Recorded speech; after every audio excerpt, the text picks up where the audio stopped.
Everyone, how are you all. I hope आप सभी अच्छे होंगे एंड आप सभी का स्वागत है हमारी आज के वीडियो में। और आज के वीडियो में हम लोग इस क्वेश्चन का इंटीग्रेशन सॉल्व करने वाले हैं। तो जैसे ही हमने यहाँ पर एक क्वेश्चन देखा तो हमें अप्रोच लगानी होगी, हमने जितने भी मेथड्स पढ़े हैं उनका कि किस मेथड से ये क्वेश्चन सॉल्व होने वाला है। तो ये डायरेक्ट मेथड से तो सॉल्व होगा नहीं, क्यों? क्योंकि आपका डिनोमिनेटर में बीच में प्लस आ चुका है, तो ये आगे बढ़ेगा ही नहीं उस प्रोसेस के लिए। सब्स्टिट्यूशन से भी नहीं होगा इनिशियल स्टेज में यहाँ पर अगर मान लीजिए हम लोगों ने इसको पुट भी किया थीटा के बराबर, फिर डिफरेंशिएट किया, तो ऐसा कोई टर्म ऊपर में नहीं है जो हमें इसका डिफरेंशिएशन करके मिलेगा। यस। अब उसके बाद बाकी की जो मेथड है, जैसे 12th फार्मूला मेथड, उसके साथ साथ ट्रिग्नोमेट्री वाले मेथड, तो यहाँ पर sine x, cos x, tan x included है ही नहीं, तो ट्रिगो तो आएगा ही नहीं। 12th फार्मूला यहाँ पर नहीं आएगा, क्यों? क्योंकि 12th फार्मूले में आपका जो भी फार्मूला है, चाहे वो अंडर रूट के अंदर हो, यहाँ पर तो क्वेश्चन में अंडर रूट है ही नहीं, तो इसके लिए जो अंडर रूट वाले फार्मूले हैं वो हम लोग यूज़ नहीं करेंगे। बट कुछ ऐसे फ्रैक्शन वाले भी फार्मूले हैं, उसमें आपको क्या चाहिए होता है क्वेश्चन में? स्क्वायर, कि आपका जो दो एलिमेंट्स है यहाँ पर, इन दोनों का स्क्वायरिंग होना चाहिए, तभी आप उस वाले मेथड को यूज़ कर पाओगे। और साथ ही दोनों ही एक्स नहीं होना चाहिए, एक एक्स यानी वेरिएबल होना चाहिए और एक कांस्टेंट होना चाहिए, चाहे आपका कोई नंबर हो वो। तो इसलिए अभी फ़िलहाल तो हमारे पास कोई एक ऐसा मेथड हमें मिल नहीं रहा है जिससे कि हम इस क्वेश्चन को सॉल्व करें, लेकिन हम लोग एक कॉमन वे से चल सकते हैं, जैसे कि हम लोग किसी भी क्वेश्चन में करते हैं।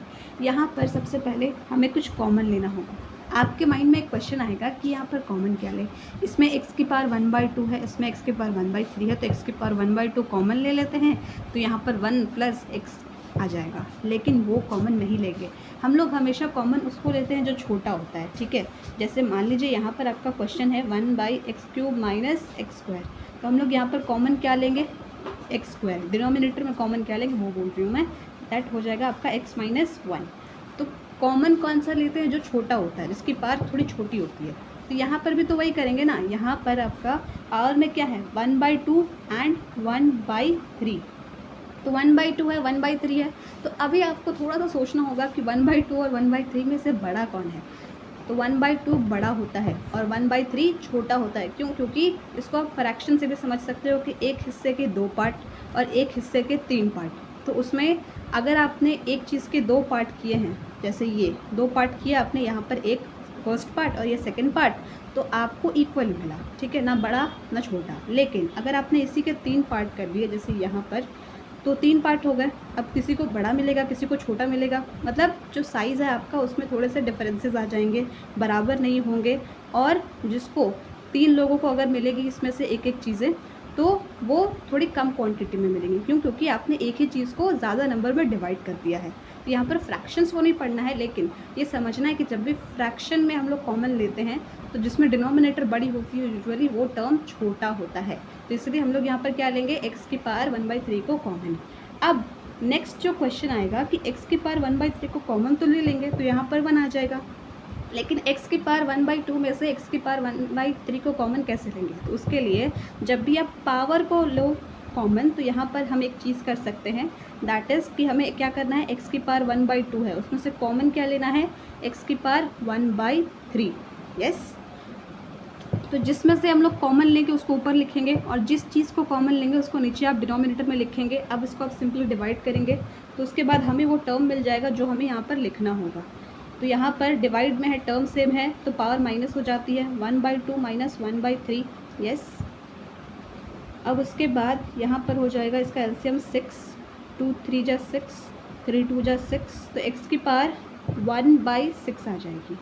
कि अगर आप x की पावर 1/2 में से x की पावर 1/3 कॉमन लेते हैं, तो यहाँ पर बचेगा, जो बचेगा, आपने x की पावर 1/3 तो इसमें से कॉमन ले लिया, लेने के बाद जो वहाँ पर बचेगा वो आपका ये बचेगा 1/6। तो इसलिए निकालने का भी तरीका मैंने आपको बता दिया है कि जब भी ऐसा कोई फ्रैक्शन वाली पावर हो, तो जिसमें से आपको वो कॉमन लेना है वो, और जितना आप कॉमन ले रहे हो उसको नीचे डिनोमिनेटर में लिखना है। फिर उसके बाद सिंपली उसको सॉल्व कर देना है, तो आपके पास वो टर्म मिल जाएगी। तो यहाँ पर से हमने कॉमन लिया है x की पावर 1/3 इंटू में यहाँ पर x की पावर 1/2 से कॉमन लिया, तो क्या आया हमारे पास? x की पावर 1/6, और ये तो +1 में आएगा ही, डॉट dx। अब उसके बाद यहाँ पर हम लोग सब्स्टिट्यूशन का यूज़ थोड़ा सा कर सकते हैं। वो कैसे? वो ऐसे कि यहाँ पर आप x की पावर 1/6 को सीधे थीटा के बराबर पुट कर देंगे, तो आपकी x की वैल्यू आ जाएगी थीटा की पावर 6। पावर यहाँ पर इंटरचेंज हो गया, तो क्योंकि यहाँ पर इक्वालिटी है, दोनों इक्वल है ना। यस, तो अब x की वैल्यू भी मिल गई है थीटा की पावर 6।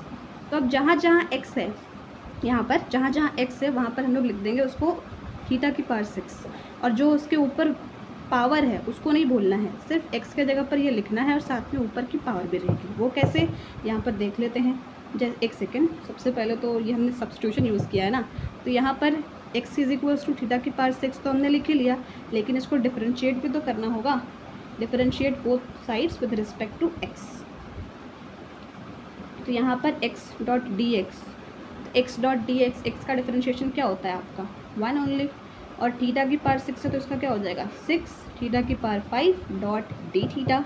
तो यहाँ पर आपका ऐसा कुछ वैल्यू आया है that 1 is equals to 6 into में थीटा की पावर 5 डॉट डी थीटा। तो हमने x की वैल्यू तो निकाल ही लिया है। ऐसे क्वेश्चन हमने पहले भी करे हैं जहाँ पर हमने सब्स्टिट्यूशन मेथड से x की वैल्यू भी निकाली है और उसके साथ साथ कुछ ऐसा टर्म भी फाइंड किया है।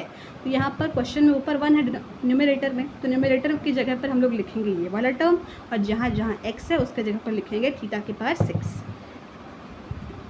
ऊपर भी क्या आएगा 6 इंटू में थीटा की power 5 dot D theta upon में x की पावर 1/3 है, x की वैल्यू क्या आई थीटा की पावर 6 इसकी होल की पावर 1/3, फिर इंटू में यहाँ पर भी तो है x की पावर 1/6, तो इसके जगह तो हम लोग डायरेक्ट थीटा ही लिखेंगे क्योंकि हमने इसको पुट ही किया है, तो थीटा प्लस 1।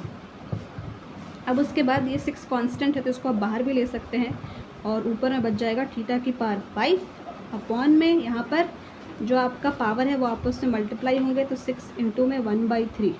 तो यहाँ पर आप देखो 6 इंटू में 1/3 क्या होता है, दैट इज़ 2 ओनली, और इंटू में theta plus 1 dot D theta. तो आपका पूरा क्वेश्चन थीटा के फॉर्म में कन्वर्ट हो चुका है। 6 इंटू में इंटीग्रेशन ऑफ थीटा की पावर 5 अपॉन में इसकी वैल्यू क्या आई 6 इंटू 1/3 को सॉल्व करके आया थीटा की पावर 2 इंटू में theta plus 1 dot D theta. अब सिंपली अब तो इस क्वेश्चन को हम लोग आराम से कर सकते हैं। कैसे, यहाँ पर ऊपर में तो ठीक है थीटा की पावर 5, अब इसको सिंपली मल्टीप्लाई कर देंगे तो थीटा की पावर 3 प्लस थीटा स्क्वायर, और उसके बाद यहाँ पर इसका इंटीग्रेशन कर देंगे। यस, तो इसका इंटीग्रेशन कैसे होगा, आपको यहाँ पर थीटा के जगह पे जो भी टर्म है वो पुट करना होगा, लेकिन उसके साथ साथ एक सेकेंड, ये क्वेश्चन थोड़ा ज़्यादा ही लंबा हो गया है। आप इसको ऐसे भी कर सकते हो दैट थीटा की पावर 5 है यहाँ पर, और यहाँ पर थीटा की पावर 2 है, थीटा प्लस 1, तो ये कैंसिल आउट हो जाएगा, तो ऊपर बचेगा थीटा की पावर 3। अब थीटा की पावर 3 है और नीचे अपॉन में क्या है थीटा प्लस 1, तो सिंपली इसके जगह पर टर्म्स पुट करेंगे और आपका सोल्यूशन आ जाएगा।